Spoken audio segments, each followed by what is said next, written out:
जिमला जायला सुरुवात केली. जिममध्ये गेले, जिमच्या पलीकडे टँक होता आणि मला की आपण इथे का करतोय व्यायाम, आपल्याला पोहायला येतं, आपण पलीकडे उतरायला पाहिजे.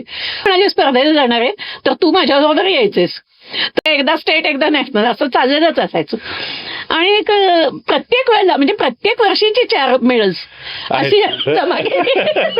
मुख्य काय झालं, माझी नजरही कमी पडली. म्हणजे मला नंतर 2 किलोमीटर अंतरावरची ती जी खूण होती तर ती दिसेना.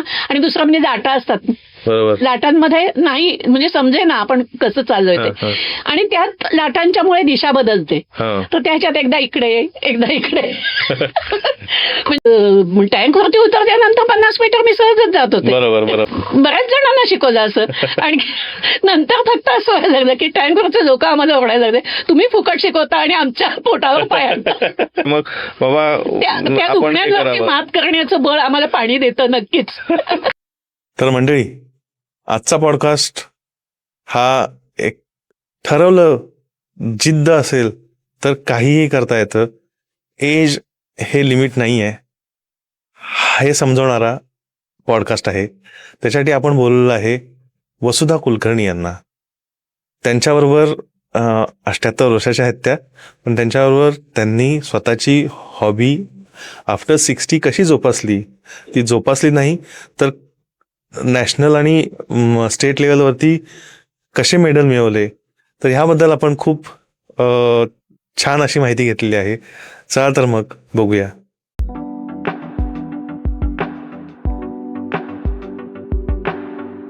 नमस्कार मंडळी, गोलगप्पावरती नेहमीप्रमाणे एक वेगळा विषय घेऊन आलोय. आजचा विषय असा आहे की आपल्याला हॉबीज आपण शाळेच्या ह्याच्यामध्ये आपण करतो, बऱ्याचशा गोष्टी करतो आणि त्यानंतर लाईफमध्ये संसार आणि हे सगळं रहाटगाडगत चालू होतं आणि त्यानंतर आपण हॉबी विसरतो. आणि मग त्यानंतरचा जो पॉज आहे, मग रिटायरमेंट नंतर आपल्याला एखादी हॉबी दिसते की अरे हे मला येत होतं. आणि त्यानंतर आफ्टर रिटायरमेंट किंवा आफ्टर 60s आपली एक नवीन आपण लाईफ चालू करतो, जर्नी लाईफची चालू करतो. तर ह्या अशीच एक गोष्ट आपण ऐकणार आहे. आपल्याबरोबर आहेत वसुधा कुलकर्णी. तर वय वर्ष 78, पण हे नंबर आहे फक्त वयाचा. आफ्टर 60s नंतर त्यांनी एक वेगळं म्हणजे आपल्यातलं कौशल्य त्यांनी परत चालू केलं. त्याला एक वेगळी भरारी द्यायला इच्छुक होते आणि ते त्यांनी अचीव केलेलं आहे. ते म्हणजे पोहण्याच्या स्पर्धा मध्ये त्यांनी आफ्टर 60s भाग घ्यायला चालू केला. तर ती जर्नी कशी आहे आणि आता जस्ट रिसेंटली 1-2 वर्ष झाली की तुम्ही पोहत नाहीये का? मागच्या वर्षीपर्यंत गेलेच मी, यंदा गेले. तर कॉम्पिटिशन पर्यंत आपण जाऊन वेगवेगळ्या स्वतःचे लिमिटेशन्स म्हणजे बाउंड्रीज ब्रेक करणं आणि नवीन सेट करणं, ह्या गोष्टी कशा तुम्ही करताय ह्याबद्दल आपण त्यांच्यात जाणून घेऊ. तर गोलगप्पावरती आल्याबद्दल धन्यवाद. आपण जसं मी सुरुवात केली, कसं लाईफ कसं होतं आणि हे जे पोहण्याचं जे आपण डिस्कशन करणार आहे ते कशा पद्धतीनं जर्नी त्याची परत रिस्टार्ट झाली? लहानपणी शिकले होते, कारण आईने शिकवलं होतं यायला पाहिजे तुला म्हणून. पण त्याच्यानंतर काही फार ते कंटिन्यू केलं गेलं नाही. आणखीन नंतर लग्न झालं, संसारात पडलो. संसारात त्या जबाबदाऱ्या ह्याच्यातनं कधी आठवण पण झाली नाही आपल्याला काय काय येत होतं, आपण काय करत होतो, आपल्याला काय करायचं काहीही आठवत नव्हतं. आणि त्यानंतर सगळं स्थिरस्थावर झाल्यानंतर रिटायरमेंट नंतर आम्ही परत कोल्हापूरला गेलो. कोल्हापूरला गेलो. माहेर कुठलं? माहेर माझं पुणे. आणखीन लग्नानंतर कोल्हापूर आणि पुष्कळ वर्ष कोल्हापुरात गेल्यानंतर काही वर्ष मुंबईत होतो. मग मुंबईहून परत रिटायरमेंट नंतर कोल्हापूरला आलो. तर परत आल्यानंतर आता जराशी आपल्याला काहीतरी करायला वेळ आहे, आपण आता काय. आणि व्यायाम म्हणजे मला योगासनांचा जरा कंटाळा आला होता, आपण आता दुसरं काहीतरी करूया. जिमला जायला सुरुवात केली. जिममध्ये गेले, जिमच्या पलीकडे टँक होता आणि मला की आपण इथे का करतोय व्यायाम आपल्याला पोहायला येतं आपण पलीकडे उतरायला पाहिजे. मग मनावर येतं नाही आपण आता पण अशी काही कहाणी आहे का की बाबा तेव्हा पोहत होता तेव्हा म्हणजे शिकला तेव्हा असं काही पोहणं सुटलं होतं का काय? सुटलं होतं म्हणजे काय झालं की मैत्रिणींच्या बरोबर जायची. घर आमचं होतं मंडईच्या जवळ आणि आम्ही टिळक टँकवरती जायचो. आम्ही सगळ्या मैत्रिणी चालत जायचो सकाळी 6 वाजता. पण मैत्रिणींच्या बरोबर चालत जाताना काही वाटायचं नाही. पण नंतर जेव्हा मैत्रिणी येईन अशा झाल्या तर तेव्हा मला असं वाटायचं आपण एकटीने कसं जायचं. नाही मला कंटाळा येतो म्हणून मी गेले नाही. खरं आई पाठवत होती तरी मी गेले नाही. तेव्हा काय काय शिकला होता तुम्ही? तेव्हा म्हणजे फ्री स्टाईल शिकलेली होते, ब्रेस्टस्ट्रोक शिकलेली होते, बॅकस्ट्रोक शिकलेली होते, बटरफ्लाय शिकले नव्हते. राहून गेलेली गोष्ट ती.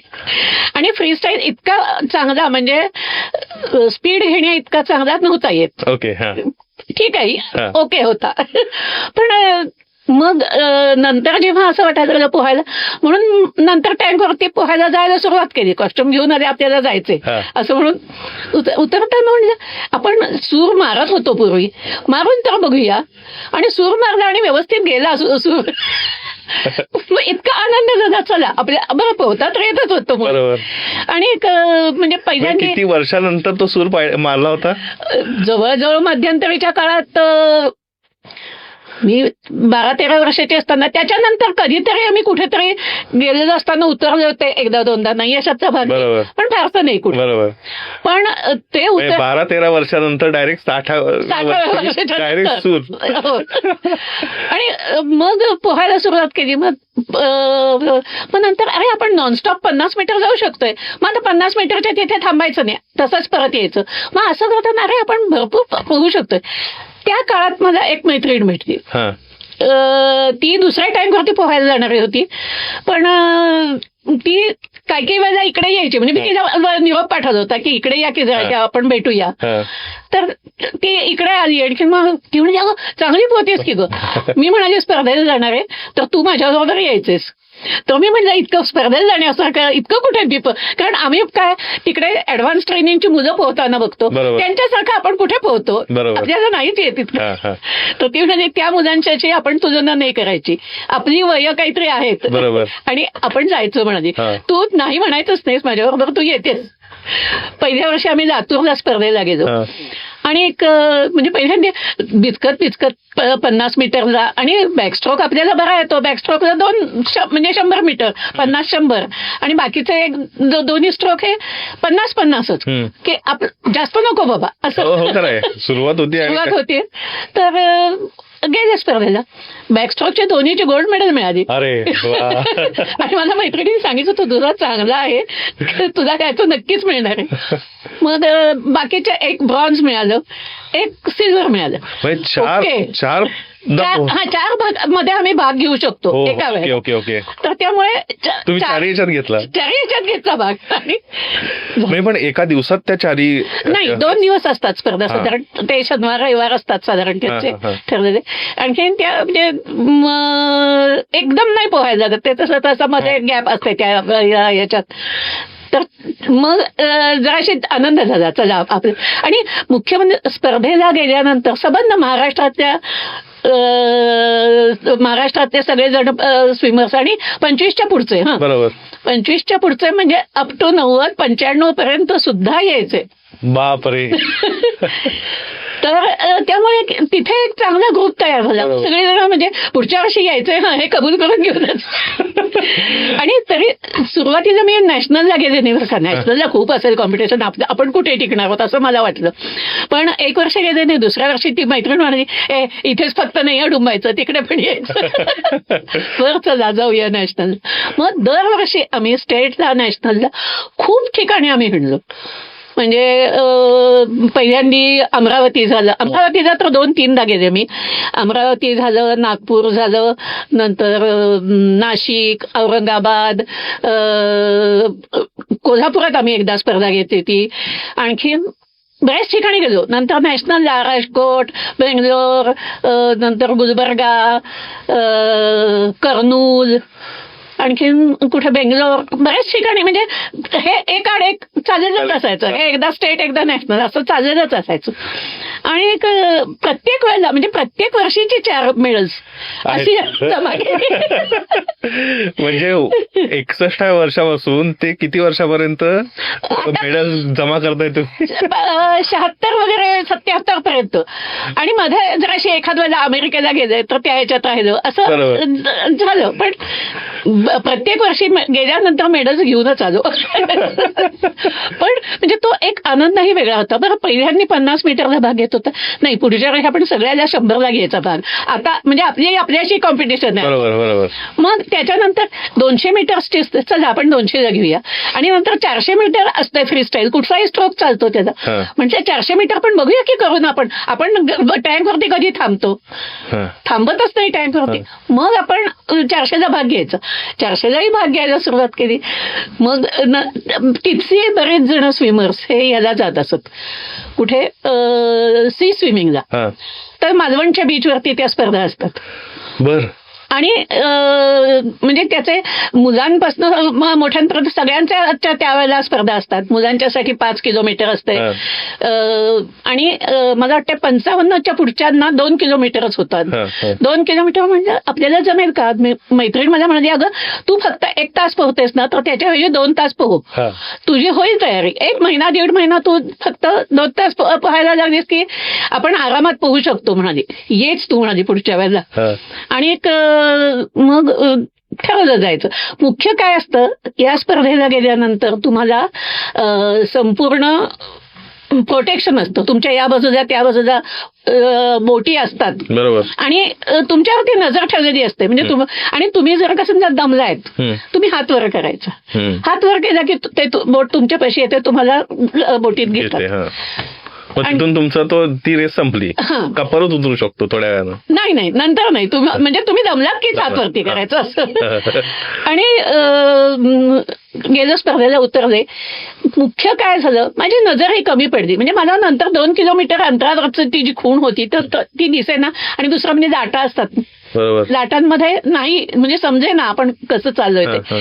आणि त्यात लाटांच्यामुळे दिशा बदलते. तर त्याच्यात एकदा इकडे एकदा इकडे म्हणजे 2-3दा मी भरकटते. मला त्या बोटीने पुन्हा, अहो मॅडम इकडे नाही जायचं, तुम्हाला इकडे यायचंय. पुन्हा, अहो मॅडम इकडे जायचं, असं करत शेवटी पण किनाऱ्याच्या जवळ ते म्हणले की नाही तुमचं खूप झालंय पोहणं, तुम्हाला यायचंय. म्हणजे ऍक्च्युली 2 तास पोहायचं होतं, पण ते किनाऱ्यात दिशा चेंज झाल्यामुळे तर यायचंय का बोटीत, येताय का? म्हटलं नाही, मला माझ्या पायाने जायचंय.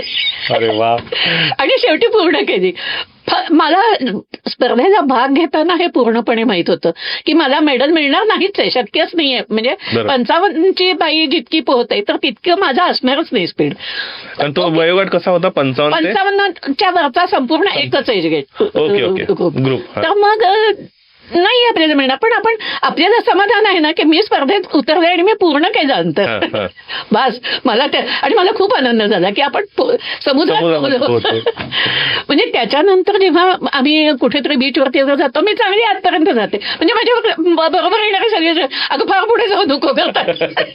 पण मला कॉन्फिडन्स असतो की मी तिथपर्यंत जाऊन मी येईन. मग प्रिकॉशन काय घ्यायला लागते असं तुम्हाला वाटलं समुद्रामध्ये पोहताना? नाही, समुद्रात जनरली आपण जेव्हा इतर एरवी बीचवरती जातो किती, तर तेव्हा जोपर्यंत आपले पाय टेकतात तोपर्यंतच जायचं, त्याच्या पुढे नाही जायचं. एवढी आपण तिथे प्रिकॉशन घ्यायची. या स्पर्धेच्या वेळेला तुम्हाला पुष्कळ 2 किलोमीटर बघणारे असतात आणि सगळे मॉनिटर करणारे असतात. म्हणजे तुम्हाला सिक्युरिटी असते, सेफ्टी असते. आणि गंमत सांगते की आमची स्पर्धा झाली, त्याच्यानंतर काहीतरी मिसहॅप झालं, दुर्घटना घडली आणि त्यांनी 65च्या पुढे पोहायला, नाही 60च्या पुढे पोहायला बंदी केली. हो. म्हणजे मी वेळेवरती गेलो. मला समाधान मिळालं. पण खूप मजा केली त्यावेळेला अगदी. त्यावेळेला वय किती होतं? त्यावेळेला 66-67 काहीतरी होतं. म्हणजे 10 वर्षापूर्वीची गोष्ट आहे ही. मग आता हे नॅशनल आणि हे असे किती तुम्ही नॅशनल लेवलचे चॅम्पियनशिप घेतली? माझ्याकडे ना तुझं सांगते आता जवळजवळ 76-77 मेडल्स आहेत. मी तुझा फोटो दाखवते. नंतर आपण ऍक्च्युली डिस्प्ले पण करू, पॉडकास्ट मध्ये ते दिसेलच. आणि मग त्याच्यामध्ये आता कुठली असं क्रुशल अशी वाटली का तुम्हाला का म्हणजे सांगू का, मी बटरफ्लाय शिकायला सुरुवात केली. बटरफ्लाय मारू शकू आपण 50 मीटर म्हणून भाग घेतला, पण नंतर माझ्या असं लक्षात आलं की खूप दमछाक होते आणि नाही आपल्याला म्हणजे झेपत नाहीये 50 मीटर. मी केलं पूर्ण, एकदा पूर्ण केली स्पर्धा. म्हणजे हे स्पर्धा पूर्ण करणं हे माझ्यासाठी मेडल आहे. बरोबर. पण नाही म्हणजे आता आणि दुसरं म्हणजे आमच्या टँकवरती सगळेजण ओरडायचे की हे वय नाहीये तुमचं बटरफ्लायनी पोहायचं, तुम्ही बाकीच्यांनी पोहा सगळ्यांनी. बरोबर. म्हणजे कुठल्या ह्याच्यात म्हणजे फक्त जनरली कसं बटरफ्लाय मध्ये दम लागतो असं जाणवतं का? बटरफ्लाय मध्ये दम लागतो, म्हणजे मला तरी लागतो दम. ज्यांना तो स्ट्रोक खूप चांगला जमलाय ना तर त्यांना तितका लागत नाही. आम्हाला इतका चांगला जमत नाही म्हणून आम्हाला दम लागतो. म्हणजे प्रत्येक स्ट्रोकच असं आहे. खरं फ्री स्टाईल सुद्धा जोपर्यंत तुम्हाला जमत नाही तोपर्यंत फ्री स्टाईल मध्ये थोडंसं गेलात की तुम्हाला दम लागतो. पण जर कसं तुम्हाला चांगला जमायला तुम्हाला कळतच नाही तुम्ही कसं जाताय हे. तो रिदम जमायला पाहिजे. रिदम जमायला पाहिजे, श्वासाची लय. बरोबर. मग खरं एवढा स्टॅमिना ठेवायला किंवा सुरुवातीपासून तुम्हाला जाणवलं किंवा 100 मीटर तुम्ही जाऊ शकता, जाऊन येऊन 50 मीटर जाऊन येऊन असं करायचं? मी पहिल्यांदा गेले ना तर त्यावेळेला मी 50 मीटर सहजच गेले. कारण आम्ही ज्या वेळेला पोहायला जात होतो ना तर तेव्हा म्हणजे प्रत्येक आठवड्याला परीक्षा वगैरे असायची आमची, म्हणजे एक टेस्ट असायची. तर त्या ह्याच्यात आम्ही पोहणं बंद करण्यापूर्वी एकदा आमची 1 किलोमीटरची होती ते अंतर पूर्ण करायचं होतं. 1 किलोमीटर आमचं झालं नाही पूर्ण त्यावेळेला, म्हणजे 900 काहीतरी झालं असेल आणि म्हणजे थांबलो आम्ही, नाही आता होतच. पण त्यामुळे कसं की टँकवरती उतरल्यानंतर 50 मीटर मी सहजच जात होते. बरोबर बरोबर बरोबर. मग त्यानंतर मग कसं खरं स्टॅमिना वाढवण्यासाठी वेगळं? स्टॅमिना वाढवण्यासाठी तिथे एक कोच होते तर ते मला म्हणाले की तुम्ही नॉनस्टॉप, त्यांनी पुन्हा 1 किलोमीटरच एम दिलं. 1 किलोमीटर पूर्ण करा बघू होतंय की नाही बघा. 1 किलोमीटर पूर्ण केलं की मग तुम्ही स्विमर आहात म्हणाले. बरोबर. म्हणजे ठीक आहे बघूया. तर काय नाही जमायला लागलं तसं, म्हणजे तसं आधी थांबायला पाहिजे असं काय वाटलं नाही. ओके म्हणलं. मग कुठली रेस अशी जाणवली का तुम्हाला की बाबा ही म्हणजे आता 400 मीटर करताना केल्यानंतर म्हणजे ऍक्च्युअल स्पर्धेमध्ये म्हणजे मी प्रॅक्टिसमध्ये व्यवस्थित करायचे आणि स्पर्धेमध्ये मला इथं जरा दम लागलाय किंवा मी असं स्पर्धेच्या वेळेला असं नाही झालं. फक्त बटरफ्लायला झालं. म्हणजे त्याच्यानंतर बटरफ्लायला भाग घेतला नाही. म्हणलं बटरफ्लाय म्हणजे, आणि एकटा लोक सांगतात बरं त्यातून मी अस्थमेची पेशंट आहे त्यामुळे म्हणजे लागतो दम, ही वस्तुस्थिती आहे. पण बाकीचं मला जे जमतात ते मी करणार सगळे. पण पोहताना असं काही झालं कधी? नाही. बटरफ्लायच्या वेळेला असं झालं नाही ना की बाबा अरे फारच हे झालंय? आणि नाही बटरफ्लायच्या वेळेला म्हणजे मी तेवढं 50 मीटर पूर्ण केलं पण मला बाहेर पडताना चांगला दम लागला होता त्यावेळेला. म्हणजे दम लागला ही वस्तुस्थिती आहे. नाही आम्हाला साधं पोहायचं म्हणजे पण दम लागतो आणि तुम्ही एवढं करताय. पण मग काय म्हणजे ह्या सगळ्या गोष्टी तुम्ही आफ्टर 60 करताय आणि 15 वर्ष 16 वर्ष जे काय तुम्ही नंतर घालली, काय वाटतो अनुभव? जर मी म्हणजे हे 60 नंतर हे केलं, ह्याच्या आधीच आपण करायला पाहिजे होतं. आधीच करायला पाहिजे होतं. पण त्यावेळेला खरंच म्हणजे संसाराच्या ह्याच्यातनं वेळ नव्हता, ही वस्तुस्थिती होती अगदी. आणि म्हणजे त्यावेळेला मुलांना मी शिकवायला पहिल्यांदा एकदा घेऊन गेले होते टँकवरती, पण मुलांना 1-2 दिवस गेलो आणि त्यांचे कान फुटायला लागले, त्यामुळे ते बंदच करायला लागलं. मग पुन्हा नाहीच झालंच नाही जाण. बरोबर. मग 60 नंतर स्वतःला कसं म्हणजे समजवलं किंवा हे नाही आपल्याला करायचंय? पोहायला पाण्यात उतरल्यानंतर म्हणलं नाही हे आता थांबायचं नाही. कारण एक तुला सांगू का, पाण्याचे सुद्धा आपण ऍडिक्ट होतो शब्दशः, कारण पाण्यात उतरल्याशिवाय चैन पडत नाही. पण मग टॅनिंग वगैरे जातं कारण क्लोरीन वगैरे पाणी असतं. काय आहे सांगू का, क्लोरीन असतं पाण्यात, पण तुम्ही जर पहाटे पोहत असतात तर तुम्ही अजिबात काळे होत नाही. बर. तुम्ही पोहताय आणि ऊन आहे वरती की तुम्ही काळे होणार. जेवढा भाग उघडा असतो तेवढा, म्हणजे इथपर्यंत जर का समजा माझा कॉस्ट्युम असेल, हा भाग उघडा आहे ना, हा सगळा भाग करपणार, काळा पडणार. म्हणजे तुम्ही 2-3 दिवस जर उन्हात पोहतात तर तुम्हाला चांगला जाणवतो चेहरा काळा झालाय, हे होतं. पण आम्ही उन्हात कधीच पोहत नाही, आम्ही कायम पहाटे पोहलो. हा हा तो एक हा. म्हणजे मंत्र म्हणू शकतो आपण. अगदी अगदी की पहाटे पोहा पहाटे पोहा किंवा मग सूर्यास्तानंतर. सूर्यास्तानंतर. मग आता हल्ली असं होतं ना, थंडी जर अशी जास्त झाली की आम्ही संध्याकाळी पोहायला जातो, हा की संध्याकाळी चालतो मग बरोबर. संध्याकाळी 5.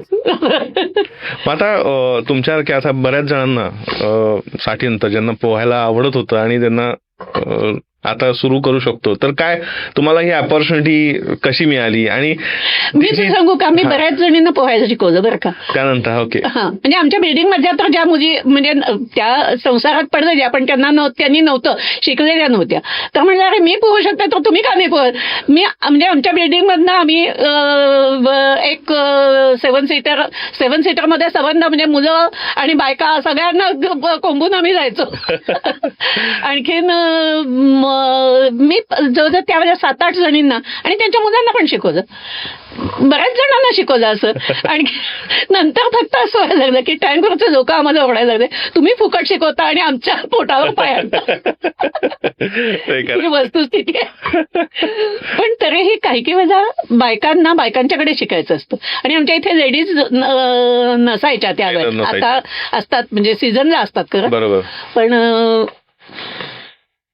पण बऱ्याच जणांना शिकवण्याचं समाधान पण चांगलं मिळालं. पण माझं एक शिकायचं राहिलं ते म्हणजे बुडत्याला वाचवण्याच्या पद्धती या यायला पाहिजे होत्या.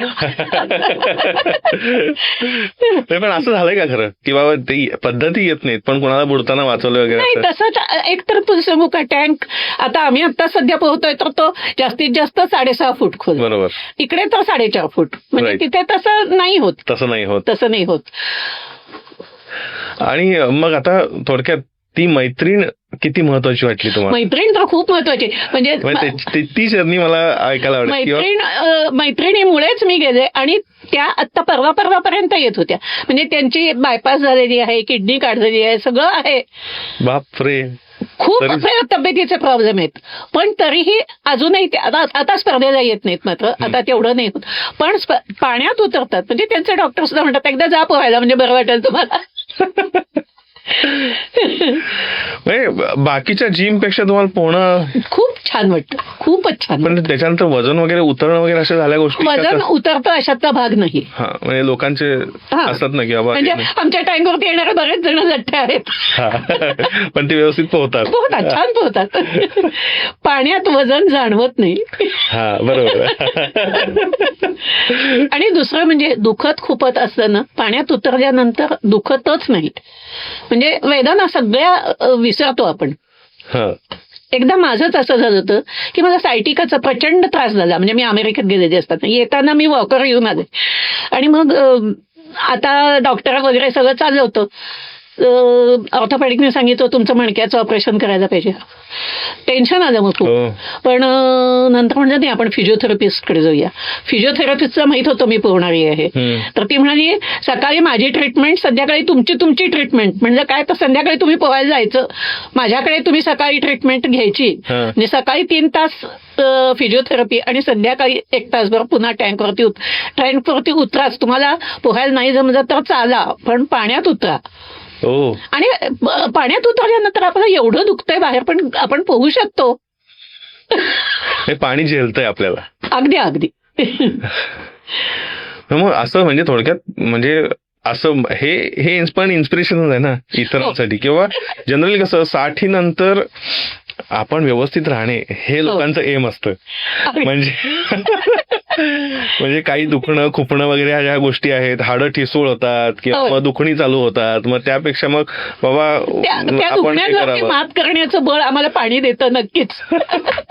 ह्या सगळ्या गोष्टीवरती मात खरं तुम्ही मिळवली. पण मग अजून एक हे कसं आहे, हे सगळ्यांची गोष्ट नाहीये, ही जे डोक्यामध्ये जिद्द देऊन करून येतात ना. आणि एक तर ना पोहणं वगैरे बायकांच्यासाठी नाही अशी आपल्याकडे बरीचशी टेंडन्सी होऊन बसली आहे. बरोबर, तेव्हा बरोबर म्हणजे निघायला पाहिजे जराशी. आणि मग तेच आहे की बाबा हे जिद्द जी केली त्याचा अजून एक तुम्ही सांगितलं होतं मला की 68 इयर्सचे असताना ड्रायव्हिंग लायसन्स काढले. 68च्या सुमाराला ड्रायव्हिंग लायसन्स. आमच्याकडे त्याच्या अगोदर गाडी नव्हतीच. गाडी आली त्याच्यानंतर मी म्हणलं गाडी घरात आहे तर म्हणलं मी गाडी शिकणार. आणि गाडी शिकायला म्हणजे सगळ्यांना असं वाटत होतं ही गाडी शिकणार आणि नंतर लायसन्स घेणार आणि गप्प बसणार. पण पुन्हा माझी ही मैत्रीण ती म्हणाली गाडी येते ना तुझा आता लायसन्स काढतेस, पहाटे पोहायला येताना गाडी घेऊन ये. ही पण प्रॅक्टिस. आणि जरा सुरुवातीला विचारले पण म्हणजे पहाटे रस्ता मोकळा असतो तसा. मग नंतर ती कधीतरी म्हणायची आज माझ्याकडे चहा प्यायला जा, उशिरा जा, शाळा सुटलेली असते, गर्दीत न चालवता येते की नाही बघ. अरे बापरे, हे पण केलं. आणि नंतर खरंच कॉन्फिडन्स आला की अरे येत आहे आपल्याला चालवायला, काही अवघड नाहीये. पण 68व्या वर्षी लायसन्स मिळतं. कारण मी शिकत होते त्यावेळेला 72 वर्षाचे एक जण शिकत होते. अरे मिळतं लायसन्स. मग नाईट ड्रायव्हिंग केली का कधी? नाईट ड्रायव्हिंग नाही मी म्हणजे नाईट ड्रायव्हिंग म्हणजे काय, मी जनरली कोल्हापुरात कुठे जायचं असेल तर चालवते. साधारण 15-20 किलोमीटर पर्यंत अंतर जायचं यायचं म्हणजे 40 किलोमीटर पर्यंत तेवढं ड्रायव्हिंग मी करते.